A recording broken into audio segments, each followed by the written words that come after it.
الله من الشيطان الرجيم بسم الله الرحمن الرحيم إن ربكم الله الذي خلق السماوات والأرض في 6 أيام ثم استوى على العرش கண்ணியத்திற்குரிய அல்லாஹ்வின் அடியார்களே, சூரத்துல் அஅராஃபினுடைய 3 வசனங்கள் தொடர்ச்சியாக இப்படி இருக்கின்றது. அல்லாஹு தாலா இங்கு பேசக்கூடிய இந்த அழகை பாருங்கள். இன்ன ரப்பக்குமுல்லாஹுல்லதி, நிச்சயமாக உங்களுடைய ரப்பாகிய அல்லாஹ், அவன்தான் நம்மை படைத்தான், அவன்தான் நம்மை பரிபாலிக்கின்றான், அவன்தான் நம்மை போஷிக்கின்றான். அவனுடைய தொடர்பு இல்லாமல் இந்த உலகத்தில் எந்த ஒன்றும் இல்லை. இதை ஆங்கிலத்தில் சஸ்டைனர் என்று சொல்கிறார்கள். படைப்பவன் ஒருவன் இருக்கின்றான், அத்தனையும் படைக்கப்பட்டவை, படைக்கப்பட்ட ஒவ்வொன்றுமே படைக்கப்பட்டவனுடைய தொடர்பு இல்லாமல் நிச்சயமாக இருக்கவே முடியாது. ஒருவேளை அந்த தொடர்பு அருந்தால் என்ற சிந்தனையே இல்லை. அப்படி இல்லாமல் போனால் அது அழிந்து போகும், அது நாசமாகிவிடும். இப்போது இந்த இடத்தில் அல்லாஹு தாலா உங்களுடைய ரப், இன்ன ரப்பக்கும், எவ்வளவு தெளிவா பேசுறான் பாருங்க. இன்ன ரப்பக்கும், யாரவன்? அல்லாஹ். அவனுடைய அந்த தாத்துக்கு பேர் சொல்லப்படுகின்றது அல்லாஹ். அவனுடைய அந்த தாத்துக்கு அவனாக கொடுத்த பெயர் அல்லாஹ். இப்படி அவனை அடையாளம் காணப்படுகின்றது. இன்ன ரப்பக்குமுல்லாஹுல்லதி, நிச்சயமாக உங்களுடைய ரப் அல்லாஹ். அல்லதி, அவன் எத்தகையவன் என்றால், ஹலகஸ் ஸமாவாதி வல் அர்த, வானங்களையும் பூமியையும் படைத்தான். ஃபீ 6 அய்யாம் என்பதனுடைய பொருள் 6 கட்டங்களிலே அல்லாஹு தாலா படைத்தான். இதனுடைய நுட்பத்தை அல்லாஹ்வே அறிந்திருக்கின்றான். சும்மஸ்தவா அலல் அர்ஷ், பின்பு அவனுடைய மகத்துவமும் மகிமையும் அவனுக்கு ஏற்றவாறு, அவனே அதற்கு தகுந்தவாறு அர்ஷின் மீது அவன் இஸ்தவா ஆனான். நான் ஏற்கனவே சொல்லியிருக்கின்றேன், இஸ்தவா என்ற இந்த வார்த்தைக்கு தமிழில் எந்த பொருளையும் நீங்கள் கொடுக்க முடியாது. நிலைத்தான், அமர்ந்தான், உட்கார்ந்தான், ஏறினான், எந்த ஒரு தமிழ் வார்த்தையுமே மனிதர்களுக்கு பயன்படுத்தும் வகையில் இந்த இடத்தில் சொல்ல முடியாது. இஸ்தவா இஸ்தவாதான். அவனுடைய மகத்துவமும் அவனுடைய மாட்சிமையும் அவனுக்கு எந்த அளவுக்கு இருக்கின்றதோ அதை அவனே மிக அறிந்தவன். அந்த அளவிற்கு அரிஷின் மீது அவன் இருக்கிறான். யூஷில் லைலன் நஹார, பின்பு இரவை பகலிலும் பகலை இரவிலும் அவன் ஒன்றுக்கொன்று புகுத்தி கொண்டு இருக்கின்றான். யத்லுபுஹு ஹஸீஸா, இரவு பகலையும் பகல் இரவையும் ஒன்றுக்கு பின்னால் ஒன்று தீவிரமாக அது பின்தொடர்ந்து கொண்டே இருக்கின்றது, தீவிரமாக. வஷ்ஷம்ஸ, பின்பு சூரியனையும் அவன் படைத்தான். வல் கமர, சந்திரனையும் அவன் படைத்தான். வன் நுஜூம், நட்சத்திரங்களை கோள்களையும் அவன் படைத்தான். முஸஹராத்தின் பி அம்ரிஹி, இவை அத்தனையும் அல்லாஹ்வினுடைய கட்டளைக்கு இணங்க வசப்படுத்தப்பட்டிருக்கின்றது. இந்த இடத்துல 2 பொருள். ஒன்று, யாரெல்லாம் அதன் மூலம் பயனடைகின்றார்களோ அவர்களுக்கு அல்லாஹ்வினுடைய கட்டளைப்படி அவைகள் வசப்படுத்தி தரப்பட்டிருக்கின்றது. சூரியனால் சந்திரனுக்கு பிரயோஜனம் இருக்கின்றது, சூரியனால் மரம் செடி கொடிகளுக்கு பிரயோஜனம் இருக்கின்றது, சூரியனால் கால்நடைகளுக்கு பிரயோஜனம் இருக்கின்றது, சூரியனால் மனிதர்களுக்கும் பிரயோஜனம் இருக்கின்றது.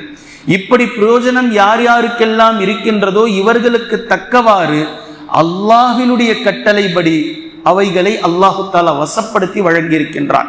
இது ஒரு பொருள். இன்னொன்று, இவைகள் அத்தனையும் சூரியன், சந்திரன், நட்சத்திரங்கள், வானங்கள், பூமி, இவை அனைத்தும் அல்லாஹ்வினுடைய கட்டளைப்படி அவைகள் வசப்பட்டு அல்லாஹுக்கு இயங்கிக் கொண்டு இருக்கின்றது. அல்லாஹ் என்ன கட்டளை பிறப்பித்தானோ அதன் அடிப்படையில் வாழ்ந்து கொண்டு இருக்கின்றது. ஏன் இப்படி சொல்றான்றது பின்னாடி புரிய வரும். பின்பு அல்லாஹு தாலா கேள்வி எழுப்புகின்றான். அலாலஹுல் ஹல்கு வல் அம்ரு, அலாலஹுல் ஹல்கு வல் அம்ரு, படைப்பு ஆற்றலும் கட்டளையிடப்படக்கூடிய தன்மையும் கட்டளையிடக்கூடிய அந்த வல்லமையும் அல்லாஹுக்குத்தானே இருக்கின்றது, அவனுக்குத்தானே சொந்தம். வேறு யார் படைக்க முடியும்? வேறு யார் கட்டளையிட முடியும்?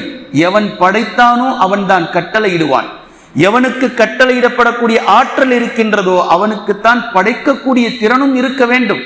எவ்வளவு அழகாக அல்லாஹு தஆலா பேசுறான் பாருங்க. அலாலஹுல் ஹல்கு வல் அம்ரு, அல்லாஹுக்குத்தான் படைக்கக்கூடிய ஆற்றலும் கட்டளையிடக்கூடிய தகுதியும் அவனுக்குத்தான் இருக்கின்றது. இப்படி எவனுக்கு இருக்கின்றதோ தபாரக்கல்லாஹு ரப்புல் ஆலமீன், ரப் அல்லாஹ் என்ற வசனத்தை துவங்கினான், அல்லாஹ் ரப் என்ற வசனத்தை முடிக்கின்றான். சொல்றது விளங்குதா? ரப்பு ஃபர்ஸ்ட், அல்லாஹ் இரண்டாவதாக வசனத்தினுடைய துவக்கம். வசனத்தை அல்லாஹு தஆலா முடிக்கின்றான், அல்லாஹ் ஃபர்ஸ்ட், ரப்பு இரண்டாவது. தபாரக் பரக்கத் பொருந்தியவனாக ஆகிவிட்டான் அல்லாஹ் ரப்புல் ஆலமீன். அந்த அல்லாஹ் எப்படிப்பட்டவன்? ரப்புல் ஆலமீன், அகிலங்களை படைத்து பரிபாலித்து போஷித்து அகிலங்களுக்கெல்லாம் ரப்பாக இருக்கக்கூடிய அந்த அல்லாஹ் பரக்கத் பொருந்தியவனாக இருக்கின்றான்.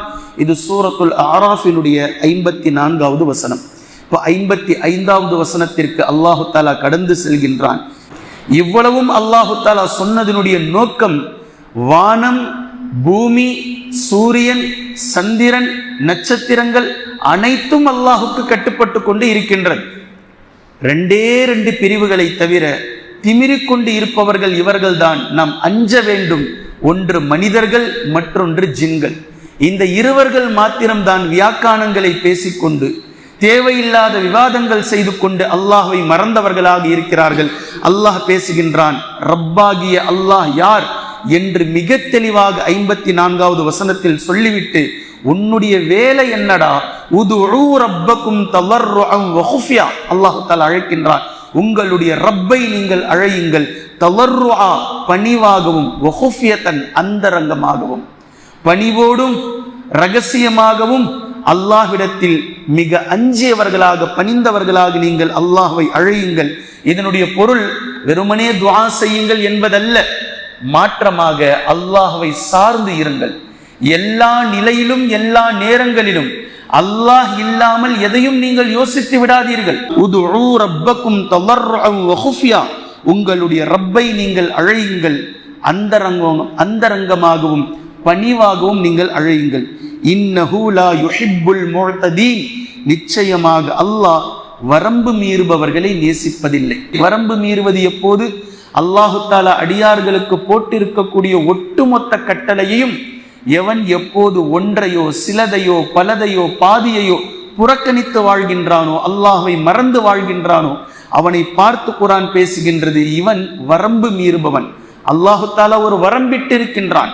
சூரியன், சந்திரன் அத்தனையும் வரம்புக்கு உட்பட்டது. அவைகள் அதை ஏற்றுக்கொண்டது. ஒரு நாளும் அதனுடைய கோட்டை விட்டு அது செல்லவில்லை. இதுதான் அவைகளுக்கு அல்லாஹு தஆலா போட்டிருக்கக்கூடிய சிராத் என்ற முஸ்தகீம், நேரான பாதை, மிக தெளிவான பாதை. ஒரு நாளும் அதிலிருந்து அது அகன்று விடுவதில்லை. அல்லாஹு தஆலா எந்த பாதையை போட்டானோ அதில் மிக தெளிவாக அவைகள் வலம் வந்து கொண்டிருக்கின்றது. மனிதனுக்கும் இதே போன்ற பாதையை அல்லாஹு தஆலா போட்டிருக்கின்றான். ஆனால் மனிதர்களும் ஜின்களும் மாத்திரம்தான் அவ்வப்போது அந்த பாதையில் இருந்து அகன்று சென்று கொண்டே இருக்கிறார்கள்.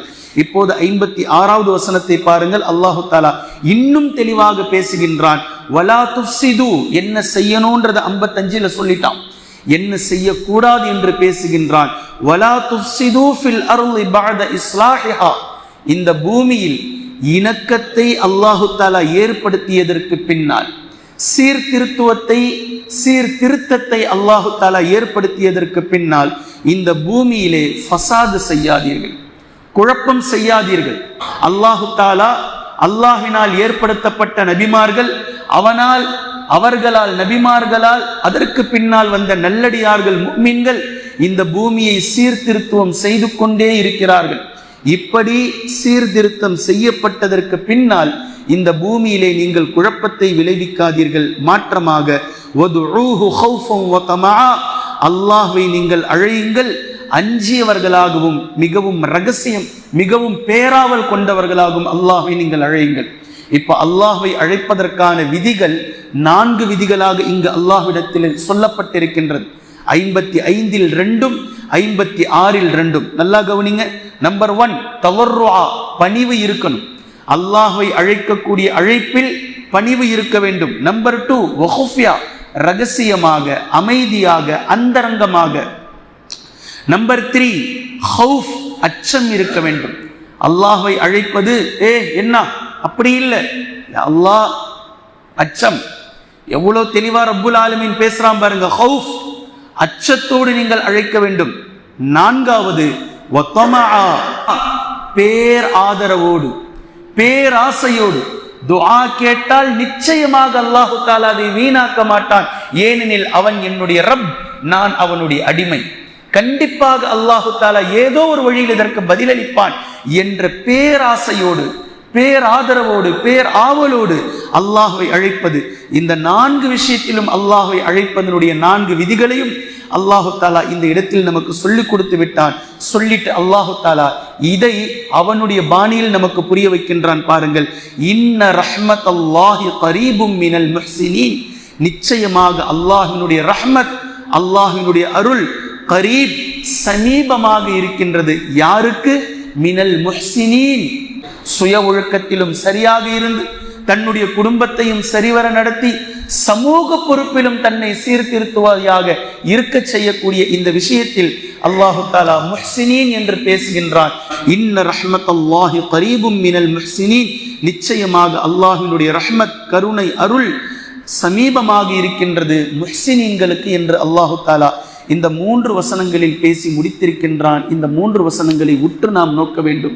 இந்த 3 வசனத்தில் அல்லாஹு தஆலா என்ன பேசி இருக்கின்றானோ, எதை செய்யுங்கள் என்றும் எதை செய்யாதீர்கள் என்றும் சொல்லி இருக்கின்றானோ, அதன் அடிப்படையில் நம்முடைய வாழ்வை அமைத்துக் கொள்வதற்கு அல்லாஹு தஆலா தௌஃபீக் செய்வானாக. குர்ஆனையும் ஹதீஸையும் தெளிவாக விளங்கக்கூடிய நன்மக்களாகவும் அதை நடைமுறைப்படுத்தக்கூடிய மக்களாகவும் அல்லாஹ் நம்மை ஆக்குவானாக. சுப்ஹானக்கல்லாஹும்ம வபிஹம்திக அஷ்ஹது அல்லா இலாஹ இல்லா அன்த அஸ்தக்ஃபிருக வ அத்தூபு இலைக்.